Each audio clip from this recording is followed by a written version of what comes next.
All right, everybody. I got another mystery trade of silver. This one from my buddy over at Silverstruck.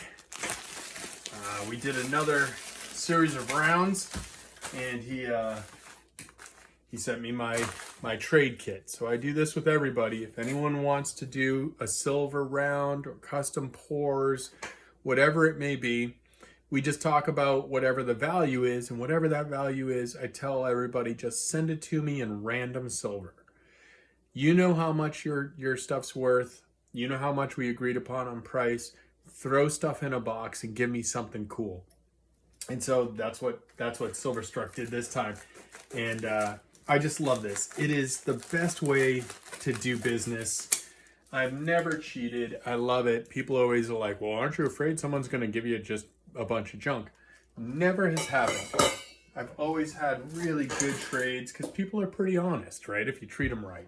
So here we go. Super excited about this. So Silverstruck always has cool stuff. All right.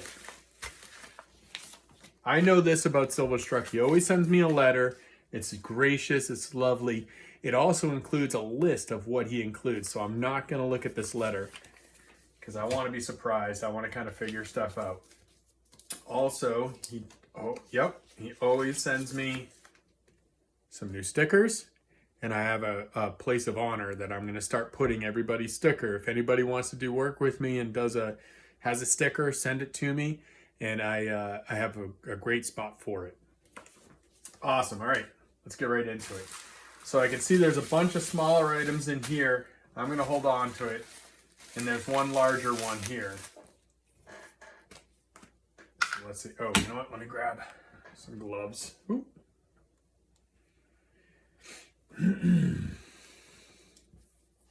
Again, I just love doing business this way. I think it's so much more fun, right? I don't want cash. I don't need the cash. I do the silver hobby because I love the silver hobby. I have a nice stack going.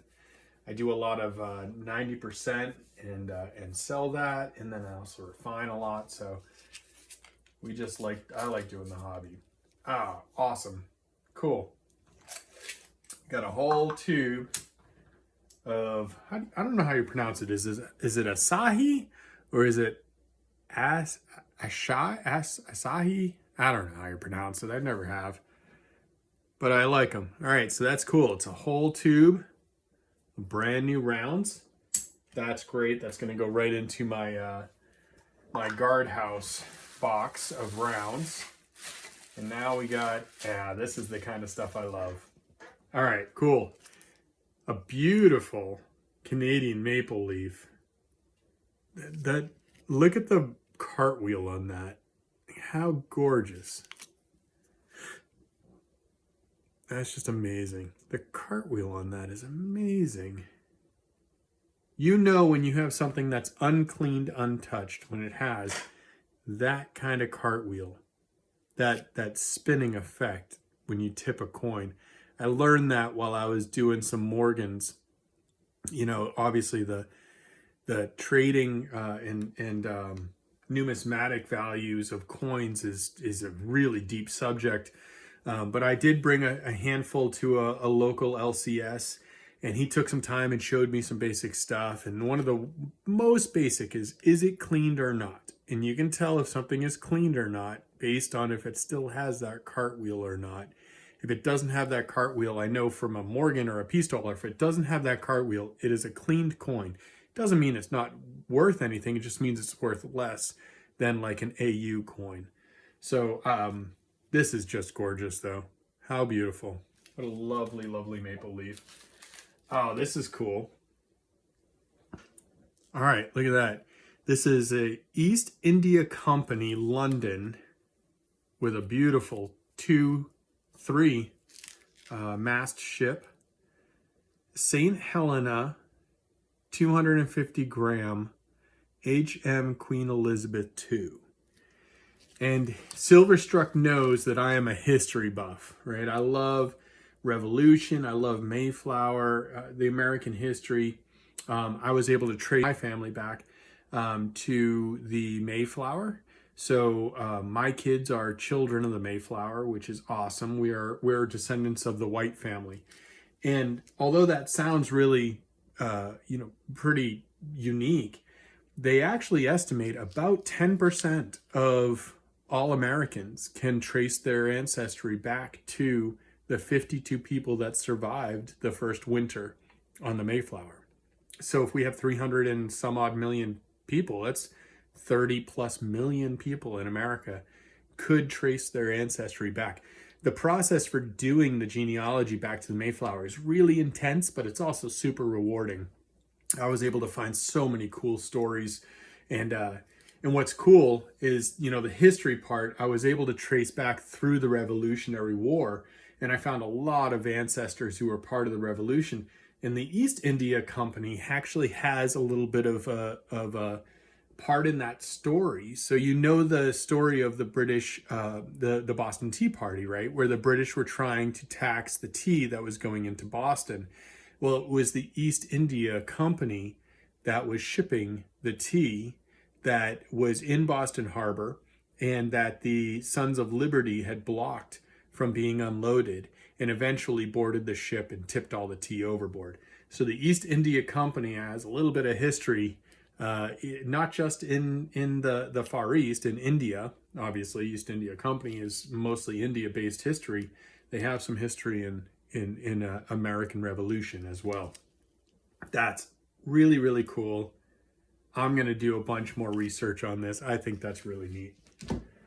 Oh, cool. Check these out. Oh, this is awesome. Look at this. This is obviously some little copper dice.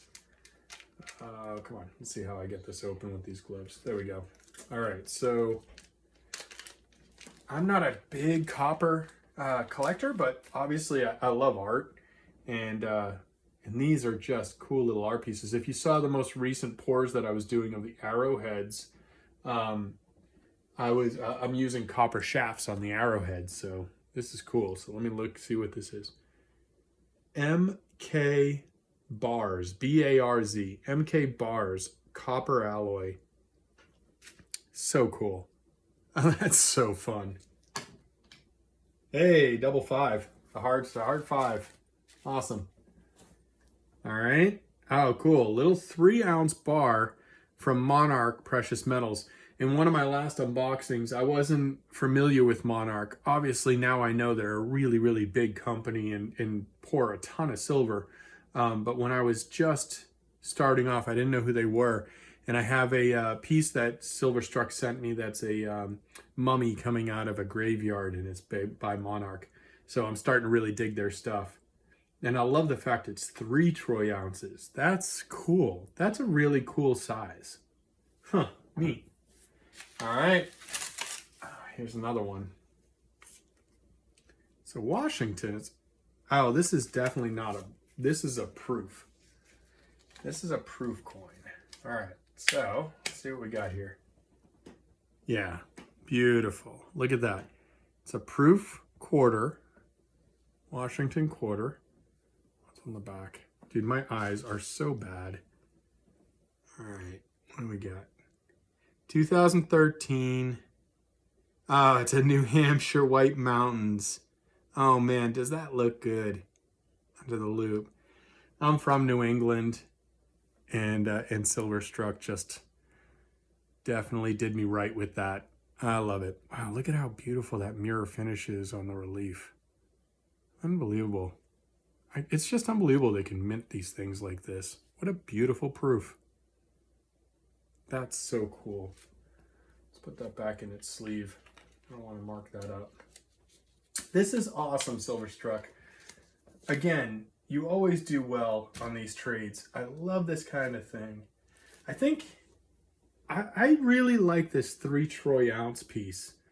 Not because of the intrinsic value or the history. I mean, I think the history in the East India piece is really cool. But 3 troy ounces is a weird denomination, and I'm starting to dig that. Like, in my stack, I have a lot of 1 ounces. I have some kilos. I have some bigger pieces. I have a bunch of 10 ounces, but I always look at my stack and I look at it and say, how am I going to sell this when the time is right? I don't want to bring it to an LCS because I'm going to get, LCS prices. I want to be able to sell it to other collectors or locally to other people that are interested in getting into silver. And I find like the big denominations are just out of reach for new people. Like you're not going to spend $300 or $320 on a 10-ounce bar when you're brand new to this hobby, because it's just a big investment. You don't know what you're doing yet. And then the 1 ounces, it's like, $30 a pop. Although I love working with new people in the hobby, I really am not interested in selling 1 ounce at a time, right? That's just not a good use of our time. But 2 ounces, this one, 3 ounces, that's like a sweet spot. Just under $100, you could sell it for $95. You get a good premium on the spot, but you're not like blowing it out of the water, and it's a nice piece. And I really like that denomination. I think 3 ounces is something I'm going to start to collect. I'm doing a whole lot more 2 ounces.